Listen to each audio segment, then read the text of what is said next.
E ngā mana, e ngā reo, e rau rangatira mā, tahuri mai o mata ki te kōwhanga o tērā kawinata mana nui o Aotearoa ki ngā whenua o Waitangi e hora nei. Toi tū he whakapūtanga, toi tū Te Tiriti. Welcome to Mata with me, Mihingarangi Forbes, made with the support of New Zealand On Air and Te Māngai Pāho. This special episode is recorded here at Waitangi on the 184th anniversary of the signing of Te Tiriti. Ko taku manuhiri I tēnei hōtaka, ko te kaiarahi I te rōpū Act, ko David Seymour. Tēnā koe te minita, thanks for your time. Tēnā koe. How's your Waitangi been so far? A bit mixed, beautiful day for it, really good exchange of views. Relatively small minority interrupted some of the speeches, and I thought particularly some of the kōrero around the role of women was just really shocking, to be honest, if I'm honest, given this is 2024. But you know, if you can look past those things for a moment, and they are significant, then actually I think it was a good day. Are you referring to Nicole McKee or something else? I'm referring to Nicole McKee. It was a very delicate negotiation in order that she could speak as part of the pōhuri. That would be a first. And I was actually preparing in my kōrero to thank and commend the organisers and the mana whenua for allowing that to happen. And unfortunately, due to largely people who are not from here, I understand, you know, she was interrupted and sung over, and I think that's really unfortunate because she was promised that the opportunity to speak, and people say that, you know, the government is attacking Te Ture Whenua Māori. Well, I've actually watched Nicole over the last few days because we've been at a caucus retreat, and she's been practicing every spare moment. She was so determined to get this right. If that's how you treat someone that makes an effort like she has, well, yeah. Do you think it was a criticism at her towards her because she did an absolutely fantastic job, or do you think it was their criticism of you for not standing as the leader? Well, I think it was political, and it was, you know, it was their animosity towards me and ACT's policies that were motivating the people that did that, but it was just a really unreasonable way to take out that anger they might have had. That's just politics though, isn't it? Not really. You don't need to be disrespectful to people. You can actually do politics in a way that respects the underlying mana of people, and you know, they chose not to. In the House you have certain rules, and on the marae you have different tikanga. Wasn't that just tikanga in motion? Well, tikanga also involves being respectful and keeping promises. You know, there was a promise you'd be able to speak and be given a fair run. I don't think that some of the manuhiri actually upheld that promise. So no, I think that was unreasonable. Ka pai. It's an interesting piece that you wrote, an opinion piece, claiming the ACT was the party of Tino Rangatiratanga, and you referred to it again today. Tell me, how did you arrive at that idea that your party represents Tino Rangatiratanga possibly better than any other? Well, it's the state that is the great enemy here. I mean, I'm the Minister of Regulation. I'm creating that position. Why? Because the state is regulating far too much in it. The Iwi Chairs Forum on Friday, I heard people saying there'll be cobwebs in your house, colonisation. Well, actually, the way that the state makes rules and regulations that stop people using their property, make it so hard to build a house so people end up being homeless, that's what we're against. And in my view, that's the practical battlefront of colonisation today. So we just want to be able to use our land. But you know what? It's not just Māori that feel that way. It's people from all backgrounds, because everyone needs a house, right? And then I look at things like self-determination and education. You know, there's a long history of the education system being one size fits all and used to basically beat people into round holes if they're square or square holes if they're round. I think that's wrong. I think that we should have more choice. I'm proud that part of ACT's heritage goes back as far as Dame Iritana and Kohanga Reo. You know, I'm proud that ACT's heritage goes back as far as deregulating broadcasting so we could have the iwi radio network. So, you know, when it comes to beating back the state and allowing individuals to self-determine, ACT's got a pretty good track record that started even before it was founded. Just before I go on, you're not claiming ACT is responsible for Kohanga Reo, are you?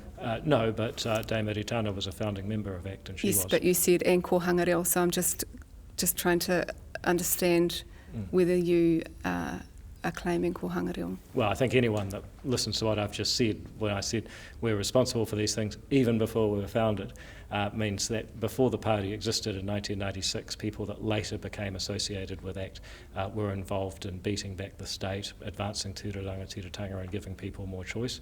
It would be totally illogical to claim that ACT was responsible for a policy that happened in the 1980s when it was only founded in the 1990s, wouldn't it? Is she still a supporter of yours, Dame Iritana Tawhiwhirangi? Yeah, she rings me up from time to time and we always have a good kōrero. The thing is about Tino Rangatiratanga is that it can't focus on the individual. Tino Rangatiratanga is about the whole community. It includes the environment. So when you talk about these individual things, it's not really Tino Rangatiratanga.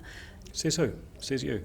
Well, actually, I remember... Says Te Ao Māori and Really? the way that Okay. Te Ao Māori operates and moves and lives and has done forever. So not just me, David. And it changes. Just not and me. let me give you an example. I remember once upon a time being in a debate down in Christchurch, advancing the end-of-life choice bill, and someone said, you know what, euthanasia is foreign to Māori. And a very eloquent man stood up, an expert in tikanga, and he proceeded to explain how even in his, he was only about 40, even in his short lifetime, the rituals around death and burial had evolved and they will carry on to evolve. And he explained that actually tikanga evolves to fit the needs of the individual because the individuals make up whānau hapu iwi te ao Māori. Actually, you know what? Absolutely. If you don't agree with that, then you have to ask yourself where did tikanga come from in the first place, if not from serving the needs of individuals. I'm not saying that tikanga is Tino Rangatiratanga solely on its own. So the question was just about, you know, you're talking about individual things. And I want to come to one of them because you also mentioned it on the marae out there when you talked about Māori trying to access housing and build housing on their whenua, but there's all this red tape around it. And I think that lots of Māori sitting there would have actually agreed with you. And they'll be... Lots of non-Māori. Absolutely, but we're on this marae here and the majority of the people on the other side were Māori listening. So I've asked you this question before around the perpetual land leases that are all around the country. What policy have you started working on to ensure that those property rights owners are going to be able to access their lands? Well, I'm not responsible for that policy, so none. But I'm You just have been talking to us about the Tino Rangatiratanga of housing. So you're as the ACT Party, what are you going to do about it? It's Tolaga Bay, it's Tokomaru Bay, it's Wakatu down in the tents. Yeah, and as I've said, we don't have a policy on that, and if your logic is because you don't have a policy on every single problem, you're not solving them, well, we know that's a silly argument. But you are the party of property rights, so what are you going to do for those landowners whose land is mixed up, if you like, in these perpetual leases that have been there for 100 and something years? Yeah, well, again, you know, that's the government has divided up its responsibilities, and that part is not my responsibility. But I support property rights. I support the ability of people to use their land as collateral, to be able to borrow money, to be able to develop. That is, as Hernando de Soto puts it, the mystery of capital. That is how we actually get growth in a capitalist economy. And so, you know, it's a bit unfair if I don't have the portfolio, I don't have the delegation, I'm responsible for regulation, I'm responsible for charter school, I'm responsible for a whole lot of things, but not that. Nonetheless, we're but still is it very a supportive of the conversation idea. perhaps that you could have with other members of your coalition, you know, so that we get some progress, we get the country moving, if you like? Yeah, we're really happy to do so. And you commit to doing that? Well, certainly. I mean, you know, it's not ultimately something that I can advance because I don't have the portfolio. However, you know, do I support it? I've just explained why. So you support the end of perpetual land leases for those Māori who have been waiting up in the East Coast and all around the country? Well, I support the rights of people to have property and to have firm property rights and to be able to use their property, to be able to sell it, to be able to borrow against it. Once you get into a whole lot of very complex historical circumstances, we can use those principles as our North Star and work through it from there. Ka pai. The bill, everyone's been talking about the Treaty Principles Bill. How far have you got with drafting it, and any more insight into what it might look like or sound like? Well, I think you've seen from the Policy Act released a long time ago that, you know, we have an idea that the principles should be based on the actual tiriti itself. It should talk about the government having the right to govern. I know there's people that say Ngāpuhi didn't cede sovereignty. What they don't explain is how the world is actually going to work when you have two legal systems, two justice systems in very close proximity to each other. The answer is it can't. Number two, that we have Tino Rangatiratanga. Now I know there's people who say when they said for New Zealanders, everyone thought that was Māori being the New Zealand people of that time. But I think as people arrive every morning on aeroplanes into Auckland Airport, even this morning, we need to ask, should that include everybody? Settlers had nothing. Settlers had nothing. This was an arrangement, a treaty, a property contract, if you like, between the Crown on behalf of settlers and Rangatira Māori. So to then assume that settlers, the ones that arrived on a plane not that long ago, have rangatiratanga, it just doesn't work when you read the words of the treaty. Well, first of all, it certainly wasn't a property contract, that's for sure. It was a political compact.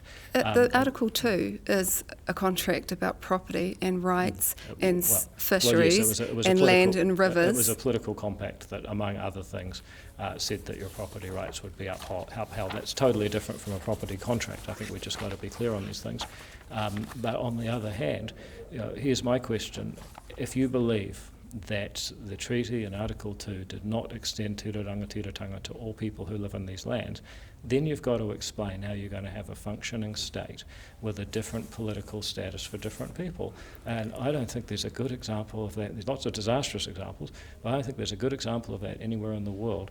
I think a much more practical reading of the treaty and a legitimate reading. There are treaties all over the world where one country gets some set of rules and then another country get another set of rules. They're just different privileges and they've been signed up in a treaty. So there's absolutely not within a nation state. You're being highly misleading. So give me an example.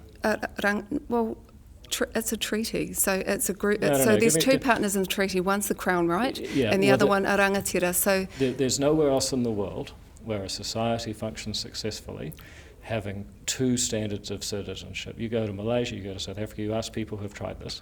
In a nation state, you have citizenship, you have a set of rights as a citizen. I call them human rights, and they have to be equal for all people by virtue of being human.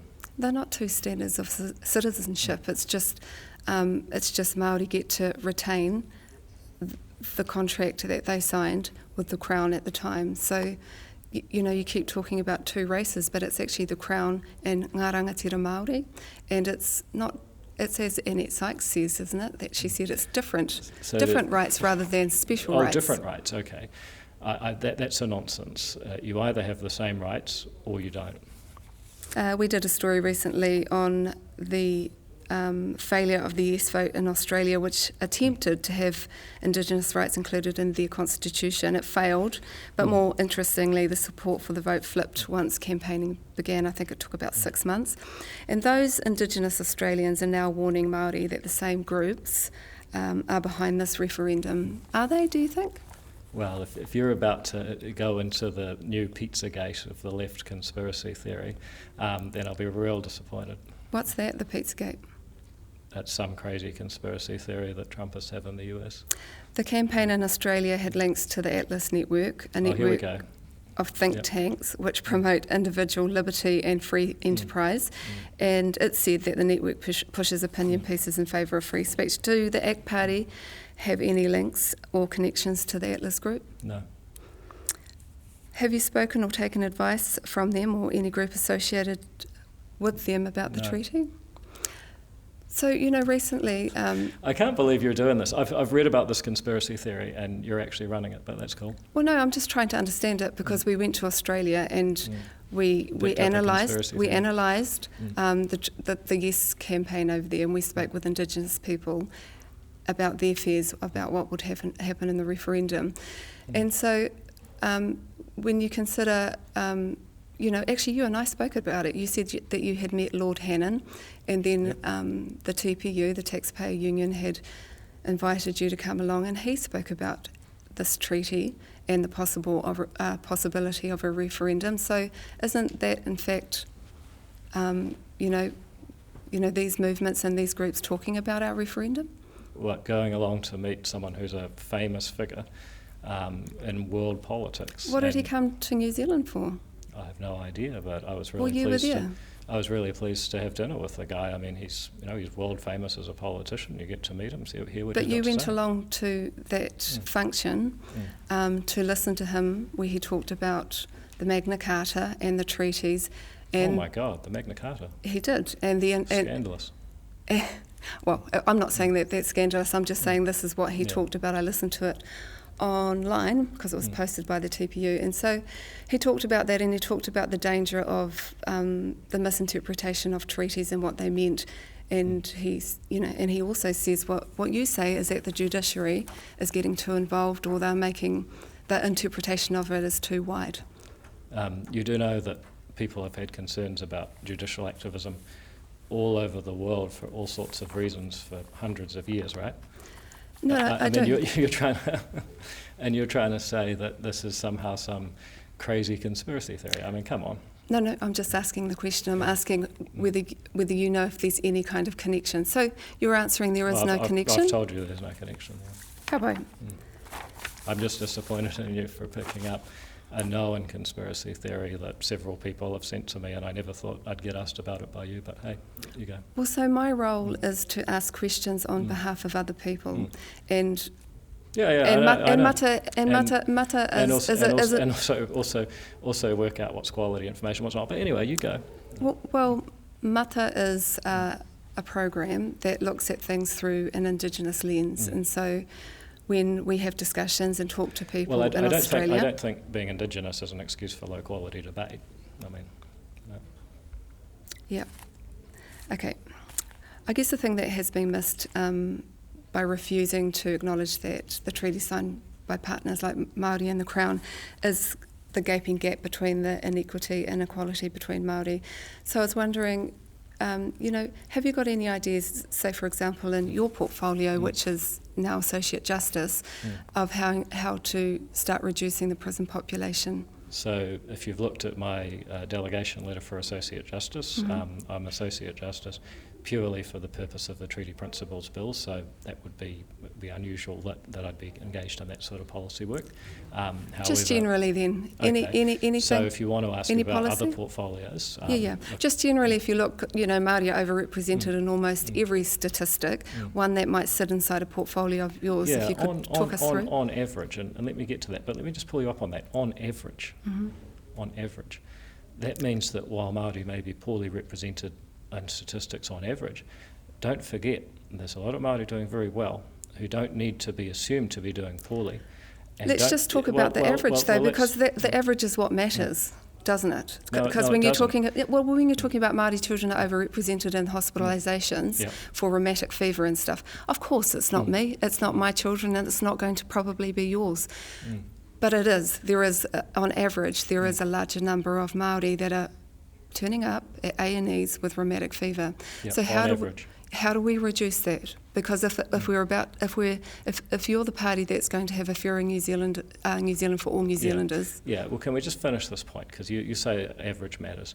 Actually, what average does is it groups people together by race. It ignores the people who are of a different race but also have need. It ignores the people who are of your target race but actually doing very well. And that's why I say it's important that we start looking at people based on their need, based on their individual characteristics.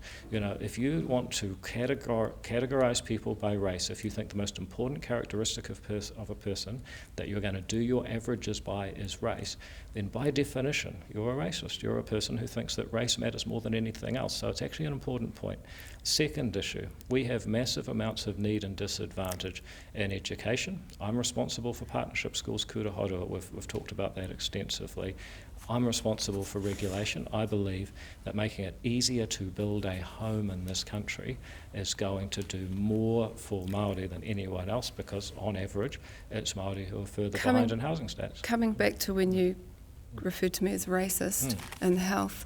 I didn't refer to you. I said anyone who believes that the first and best way to categorise human beings is by race, by definition, is putting race before other characteristics. To be clear, to be clear, I didn't categorise. Yeah. I didn't. What I said. Because what you have to do is that when you've got problems like rheumatic fever in your country, you have to work out how to deal with them. Yeah, you have to first find them. You have to measure the problem, and so by doing that, you group people. So when we look at the data, the scientific data for health, we can see that Māori children are overrepresented in some of those stats. Yeah, so again, but there may be other reasons for that. It may be poor housing. It may be living in rural areas away from healthcare. So I'm saying is let's target the actual causes. Because if it's poor housing, you might find that there's Māori in good housing that don't have the problem, and there's non-Māori in bad housing that do have the problem, and we can design a policy to intervene and actually fix it rather than. And again, you and I both know that as Māori, when we use the measurement of scientific data, it is Māori again on average, whatever. Yeah. No, you haven't. No. Okay. So again, Yeah, sure. Hang on. When we use the scientific data, we know that it is Māori that more than likely has poorer housing. So. What I'm asking is, where are the policies to start closing the gaps? Well, first of all, saying scientific doesn't make you right.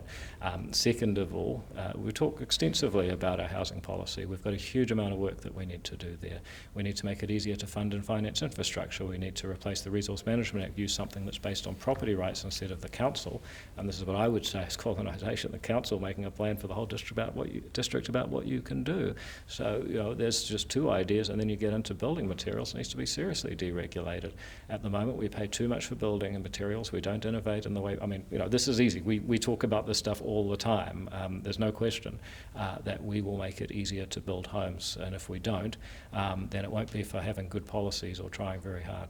And that's your portfolio area, right? Regulation. Regulation, yes. There's a building and housing portfolio which is separate from me, but the Minister of Regulation can help lead regulatory reviews in each area. Talk to us about the idea around the housing then. How can Māori build houses faster and more efficiently on their land? Well, again, the same way as anyone else. We got to stop thinking like this. But at the moment, you want me to answer the question how you were talking about how we've got to get rid of the red tape. So, as the Minister for Regulation, what would you do? Well, a couple of things. One is that we currently have a building product quality regulation regime. That means we get a very small number of competitors who can actually sell their materials. The plasterboard is the classic example. The country almost ran out of plasterboard because we essentially have one supplier. I think we've got to deal to that. We've got to make it easier to get new materials consented by councils and by brands. We may not even need brands, frankly. And if we can do that, then suddenly you get more competition, more affordable materials, and more innovation. So that would be an example of how we can change the regulatory setting so everyone, Māori, non-Māori, wherever, can get better materials. Would you be supportive of some of those ideas, particularly I think it was Ngāti Hine Forestry Trust that was asking about building some kind of mechanism to process wood here in Aotearoa rather than sending it offshore, that kind of thing? Well, that's a different objective, isn't it? If your goal is to have wood processing done within New Zealand's territorial boundaries, then we could achieve that. But I would ask, what's it going to cost? Is it something that's actually going to push up the price of housing? And are people actually going to be worse off as a result? New Zealand's been down this path, remember? We subsidised a whole lot of factories. They made stuff. It was expensive. You had to force people to buy it because it was inferior. And in the end, the whole thing just collapsed. So I'd be sceptical about the government getting involved in supporting a panel board plant or whatever. One of the issues around that multiple ownership on Māori land is getting funded from the banks. Have you got an idea around that, how you'd be able to get access to finance? Well, again, the banks are just asking one very simple question. Can you pay this loan back? And of course, if you can't, they want collateral. Now, if your property rights are mixed up and there's long-term leases and there's 80,000 people that own one piece of land, I heard the other day, the bank's going to say, realistically, if you can't pay it back, we got nothing, so we won't loan to you. I think the Te Ture Whenua Act, for example, is a very good idea. Could you have a fund? Well, you've still got to have some ultimate security, so having a fund in itself doesn't necessarily solve the problem.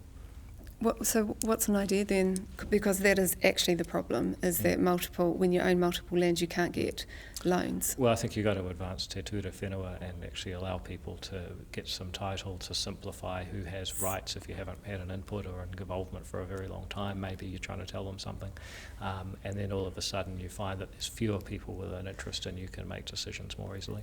Do you understand though how that would probably go down with Māori, given that there's only 5% of the country is in Māori ownership anymore, and it's usually marginal land, and the great losses that they've gone through? I mean, it would be difficult to get Māori on board with that. Yeah, I can absolutely understand. But all I know in my life, it's all about choices, and sometimes choices aren't the ones I want, but I make the best of the ones I've got. So you've got a certain amount of land. You want to be able to free up capital and invest in other things that will make your life better. The current set of property rights doesn't allow you to do that. Would you be interested in having a set of property rights that would allow you to do it? I think most people would say yes. Tēnā koe. No problem.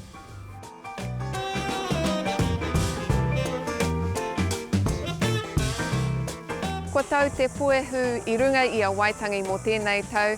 Ka nui te mihi ki ngā ringa hora kia irirangi te motu me te Māngai Pāho. We'll be back with more mata in March. In the meantime, you can check out our extended interview with New Zealand First Shane Jones online. Nohoro mai.